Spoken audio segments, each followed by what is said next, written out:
করছি। এসপি আবার আমাকে খুন করার জন্য ঠিকে নিয়ে এসছে। উনি আমার বিরুদ্ধে আমাকে খুন করার জন্য আমি রাস্তায় গাড়িতে যা আশা করি সেটা দুজন সুপারি কিলারকে এসপি বরাত দিয়েছে যে হুমায়ুন কবিরকে গাড়ি অ্যাক্সিডেন্ট করে খুন করে দিতে হবে, কারণ হুমায়ুন কবিরের রাজনৈতিক মোকাবেলা করতে পারছে না। তাই হুমায়ুন কবিরকে এইসব করার জন্য পুলিশের এসপিকে নিয়োগ করা হচ্ছে। অপেক্ষা করুন, আজ 10ই ফেব্রুয়ারি, 28শে ফেব্রুয়ারি আসতে দিন। ইলেকশন কমিশন ইলেকশনের শিডিউল ডিক্লেয়ার করুক। এসপি মুর্শিদাবাদ কোথায় থাকে, ওসি লালগোলা অতনু দাস কোথায় থাকে, মুর্শিদাবাদের প্রশাসন কোথায় থাকে, এটা আমার চ্যালেঞ্জ। আমার কিছু করতে না পেরে শফিক বলে একটা তার ছেলেকে ধরে নিয়ে এসে আটকে রেখেছে।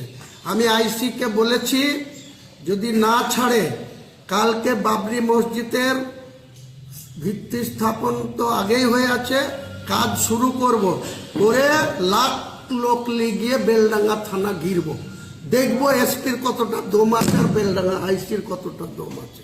কালকেই ঘিরবো বেলডাঙ্গার আইসিকে, যদি ওই শফিকের ছেলেকে না ছাড়ে। কালকে এক একটা ইট খুলবো বেলডাঙ্গা থানা, এক একটা ইট খুলে নেব, কত গুলি আছে, কটা চালাবে, আর বেলডাঙ্গা থানার ইট কালকে খুলবো। আইসির সাথে বোঝাপড়া করব, এসডিপিওর সাথে বোঝাপড়া করব কালকে।